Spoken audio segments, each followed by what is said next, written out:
आप सभी को मेरा प्यार भरा नमस्कार। आज व्याकरण का बहुत ही महत्वपूर्ण विषय वाच्य लेकर आप लोगों के समक्ष उपस्थित हूँ, जिसमें हम जानेंगे वाच्य की परिभाषा, वाच्य के भेद, वाच्य की पहचान कैसे करें और वाच्य परिवर्तन कैसे किया जाएगा। तो सबसे पहले परिभाषा देखते हैं। क्रिया के उस परिवर्तन को वाच्य कहते हैं जिसके द्वारा इस बात का बोध होता है कि वाक्य के अंतर्गत कर्ता, कर्म अथवा भाव इनमें से किसकी प्रधानता होगी। यदि प्रधानता से तात्पर्य है जिसके बारे में बात की जा रही हो, जिसके बारे में बात की जाएगी वो प्रधान होगा। अर्थात यदि कर्ता के बारे में वाक्य में बात की जाएगी तो वहां पर कर्तृवाच्य होगा। यदि वाक्य में कर्म के बारे में बात की जाएगी तो वहां पे कर्मवाच्य होगा। और यदि वाक्य में भाव की बात की जाएगी, भाव के बारे में या क्रिया के बारे में बताया जाएगा तो वहां पर आपका भाववाच्य होगा। अब जानते हैं वाच्य के भेदों के बारे में। मुख्य रूप से वाच्य के 3 भेद हैं। सबसे पहले कर्तृवाच्य, दूसरा कर्मवाच्य और तीसरा भाववाच्य। जहां कर्ता की प्रधानता होगी वहां कर्तृवाच्य होगा, जहां कर्म की होगी वहां कर्मवाच्य, जहां भाव होगा वहां भाववाच्य। कर्तृवाच्य की परिभाषा देखिए। कर्तृवाच्य में जो है वो कर्ता प्रधान होता है और कर्ता से तात्पर्य है क्रिया करने वाला। दूसरा, इसमें कर्ता के साथ कर्तृवाच्य में ने प्रसर्ग का प्रयोग किया जाता है या कर्ता प्रसर्ग रहित होता है, उसमें प्रसर्ग का प्रयोग नहीं किया जाता। कर्तृवाच्य में अकर्मक व सकर्मक दोनों क्रियाओं का प्रयोग हो सकता है। अकर्मक और सकर्मक क्रिया को कैसे जानेंगे इसके बारे में मैं आपको आगे बताऊंगा। जब हम कर्मवाच्य को और भाववाच्य को पढ़ेंगे उस वक्त हम इसकी बात करेंगे। उदाहरण देखिए, राम ने श्याम को पीटा। यदि आप यहाँ पर देखते हैं तो यहाँ पर कर्ता राम है और राम के साथ ने प्रसर्ग का प्रयोग हुआ है, इसलिए यहाँ पर कर्तृवाच्य है क्योंकि इस वाक्य में कर्ता प्रधान है। एक अन्य उदाहरण देखिए, राम बहुत हंसा। यहाँ पर भी राम की ही बात हो रही है, राम कर्ता है, क्रिया कर रहा है, हंस रहा है, इसलिए यहाँ पर भी आपका कर्तृवाच्य होगा। यहाँ पे यदि आप देखेंगे राम के साथ प्रसर्ग नहीं है, यहाँ पर कर्ता प्रसर्ग रहित है। उसके पश्चात कर्मवाच्य देखिए। कर्मवाच्य में कर्म की प्रधानता रहेगी और कर्म से तात्पर्य है जिस पर क्रिया का प्रभाव या असर पड़े, उसे हम कर्म कहेंगे। कर्मवाच्य में कर्मक क्रिया का प्रयोग होता है और साथ ही में जो आपका ये कर्मवाच्य है, कर्मवाच्य में जो कर्मक क्रिया है इसका पता लगाने के लिए आप स्वयं से प्रश्न पूछें क्रिया के संदर्भ में, क्या, किसको, किसका।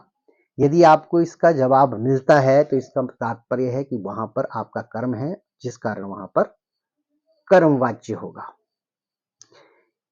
इस जो कर्मवाच्य होता है, कर्मवाच्य में कर्ता के साथ से या के द्वारा प्रसर्ग का प्रयोग किया जाता है। इसमें कर्ता को गौण कर दिया जाता है। जैसे राम के द्वारा पुस्तक पढ़ी गई, इसमें यदि आप देखें यहाँ पर राम के साथ के द्वारा का प्रयोग किया गया है और क्या पढ़ा, पुस्तक पढ़ी, तो पुस्तक कर्म है, इस कारण यहाँ पर सकर्मक क्रिया है और सकर्मक क्रिया के होने के कारण यहाँ पर कर्मवाच्य है।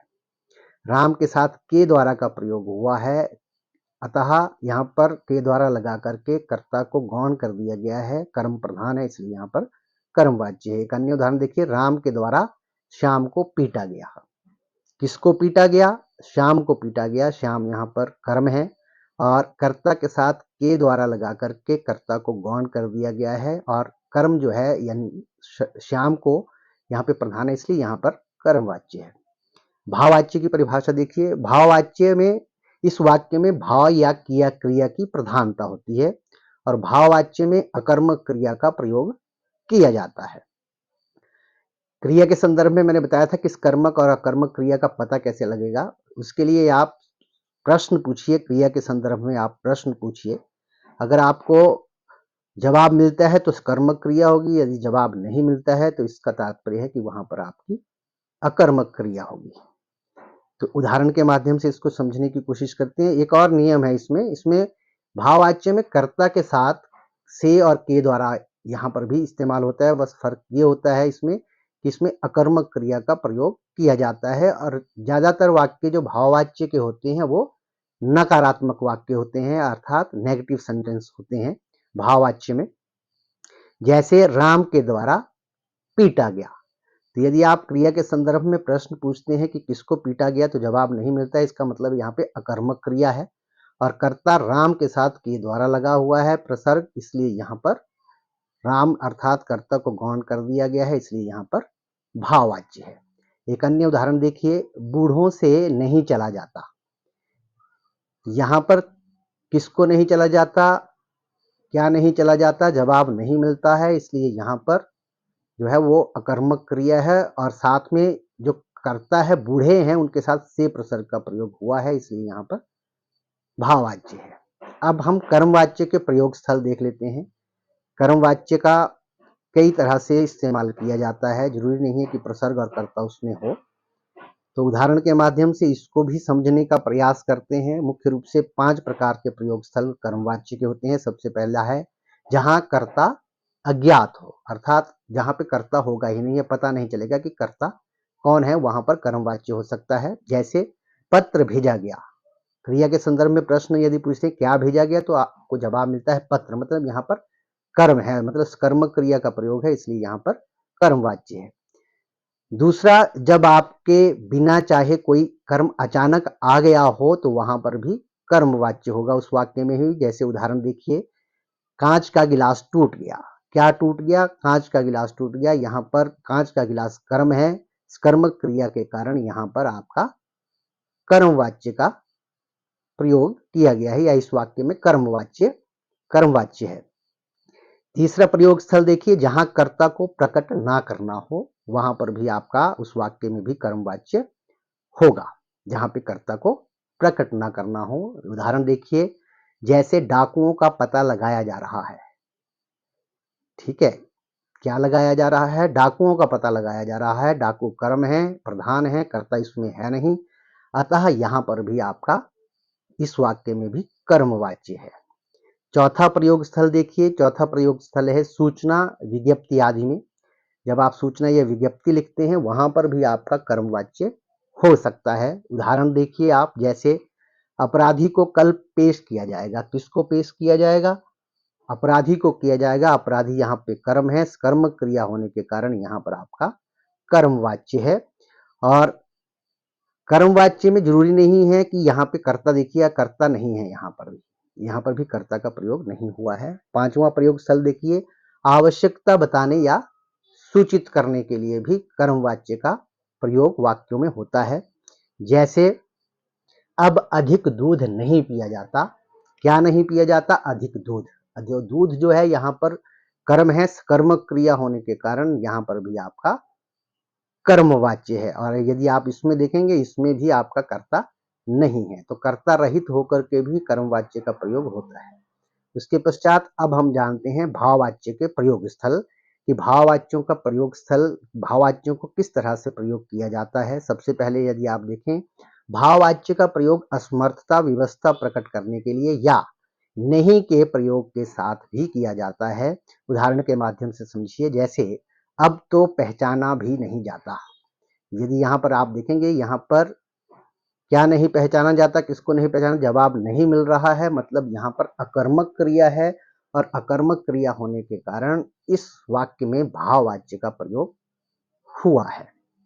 दूसरा, जहां नहीं का प्रयोग नहीं होता वहां मूल कर्ता सामान्य होता है, मूल कर्ता सामान्य होगा। दूसरा प्रयोग स्थल भाववाच्य का यह है। उदाहरण देखिए, जैसे चलो अब सोया जाए। किसको सोया जाए, क्या सोया जाए, जवाब नहीं मिल रहा है, मतलब अकर्मक क्रिया का प्रयोग यहाँ पर हुआ है, क्रिया प्रधान है, इसलिए इस वाक्य में भाववाच्य का प्रयोग किया गया है।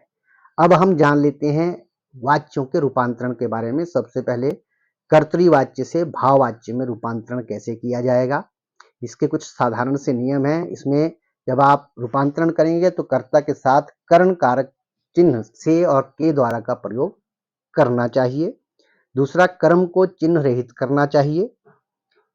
तीसरा तीसरा जो इसमें नियम है, तीसरे नियम के अंतर्गत इसमें जो है वो क्रिया को कर्म के लिंग वचन पुरुष के अनुसार रखना चाहिए, अर्थात कर्म को प्रधान बनाना पड़ेगा इसमें, तब आपका कर्म वाच्य में परिवर्तित होगा। उदाहरण देखिए, कर्तृवाच्य देखिए, बच्चे शोर मचाएंगे, तो यहाँ पर बच्चों की बात हो रही है, कर्ता की बात हो रही है, इसलिए यहाँ कर्तृवाच्य है। इसको कर्मवाच्य में बदलने के लिए के द्वारा का प्रयोग करना पड़ेगा। बच्चों के द्वारा शोर मचाया गया, तो यहाँ पे बच्चे अब गौण हो गए, शोर जो है वो प्रधान हो गया, इसलिए यहाँ पर कर्मवाच्य। एक अन्य उदाहरण देखिए, रहमान पतंग उड़ा रहा है, यहाँ रहमान की बात हो रही है, कर्तृवाच्य है, और इसको अगर हम कर्मवाच्य में बदलेंगे तो रहमान के साथ के द्वारा लगाया जाएगा। रहमान के द्वारा पतंग उड़ाई गई, तो पतंग यहाँ पे कर्म है, प्रधान है, इसलिए यहाँ पर कर्मवाच्य आपका बन गया। तो इसमें मुख्य रूप से यही ध्यान रखना है कि कर्ता के साथ आप से और के द्वारा लगाएंगे और कर्म होगा तो वहां पे कर्मवाच्य में परिवर्तित हो जाएगा। अब हम कर्मवाच्य से कर्तृवाच्य में रूपांतरण को सीखेंगे कि कर्मवाच्य से कर्तृवाच्य में आपको किस तरह से जो है वो रूपांतरण करना है। तो इसमें नियम है, कर्ता के अपने चिन्ह ने या प्रसर्ग रहित आवश्यकता अनुसार लगाने चाहिए, मतलब कर्ता के साथ ने या बिना प्रसर्ग के कर्ता होना चाहिए। दूसरा, यदि वाक्य की क्रिया वर्तमान या भविष्य की है तो कर्ता के अनुसार ही वाक्य की रूप रचना की जानी चाहिए। साथ ही में यदि आप इसमें देखेंगे, उदाहरण के माध्यम से इसको समझने की कोशिश हम करते हैं। एक नियम और भी है इसमें भूतकाल की कर्म क्रिया रहने पर कर्म के लिंग वचन के अनुसार क्रिया को रखना चाहिए। उदाहरण देखिए, मुझसे यह दृश्य नहीं देखा गया, ये कर्मवाच्य है, इसको हमने कर्तृवाच्य में बदलना है, तो ने या प्रसर्ग रहित आपको कर्म कर्ता को करना पड़ेगा। मैं यह दृश्य नहीं देख सकता, तो मैं यहाँ पे प्रधान हो गया कर्ता, इसलिए यहाँ पर कर्तृवाच्य में ये परिवर्तित हो गया। मैं के साथ कोई प्रसर्ग है नहीं, प्रसर्ग रहित है ये, तो इसमें नियम यही है कि ने या प्रसर्ग रहित कर्ता होना चाहिए। एक अन्य उदाहरण देखिए, कर्मवाच्य का, इस छात्रा द्वारा भावभीनी श्रद्धांजलि दी जा रही है, तो इसका वाच्य परिवर्तन होगा, यह छात्रा भावभीनी श्रद्धांजलि दे रही है, तो ये आपका वाच्य परिवर्तन हो गया। यहाँ छात्रा की बात हो रही है, इस और छात्रा यहाँ पर कर्ता है, इसलिए यहाँ पर कर्तृवाच्य आपका बन गया। साथ ही में अब हम सीखेंगे कि कर्तृवाच्य से भाववाच्य में किस प्रकार से रूपांतरण किया जाएगा। इसके कुछ नियम हैं, उन नियमों को जान लेते हैं। सबसे पहले, भाववाच्य में प्रायः अकर्मक क्रिया का ही प्रयोग होता है, ये पहला नियम है भाववाच्य में।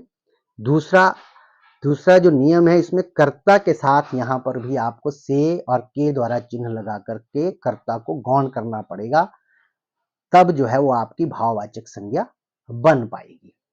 साथ ही में इसमें मुख्य क्रिया को सामान्य क्रिया या अन्य पुरुष लिंग एक वचन में स्वतंत्र रूप से प्रयोग किया जाना चाहिए। उदाहरण देखिए, उदाहरण के माध्यम से अब इसको समझने का प्रयास करते हैं कि कर्तृवाच्य से भाववाच्य में रूपांतरण कैसे किया जाए। कर्तृवाच्य का उदाहरण देखिए, बच्चे शांत नहीं रह सकते, तो इसमें आपने कर्ता के साथ से और के द्वारा का इस्तेमाल आप करेंगे, जैसे बच्चों से शांत नहीं रहा जाता, ये आपका कर्तृवाच्य भाववाच्य में परिवर्तित हो गया। एक अन्य उदाहरण देखिए, चलो अब सोते हैं, ये कर्तृवाच्य है, इसको भाववाच्य में परिवर्तित करेंगे।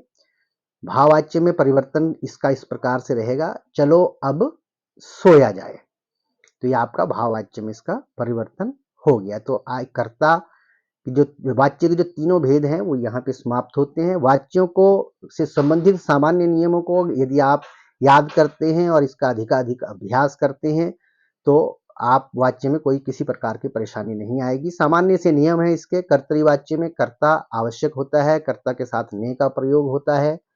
इसमें क्रिया अकर्मक और सकर्मक दोनों हो सकती हैं। अकर्मक क्रिया और सकर्मक क्रिया को कैसे पहचानना है ये हमने जान लिया है। कर्मवाच्य में कर्मक क्रिया होगी, कर्ता के साथ से या के द्वारा का प्रयोग होगा, और साथ ही में भाववाच्य में अकर्मक क्रिया होती है, इसमें भी कर्ता के साथ से और के द्वारा का ही प्रयोग होता है। साथ में तो ये कुछ सामान्य से नियम थे। आज का ये वीडियो आपको अगर पसंद आया हो तो वीडियो को लाइक करें, शेयर करें, सब्सक्राइब करें। बहुत-बहुत धन्यवाद।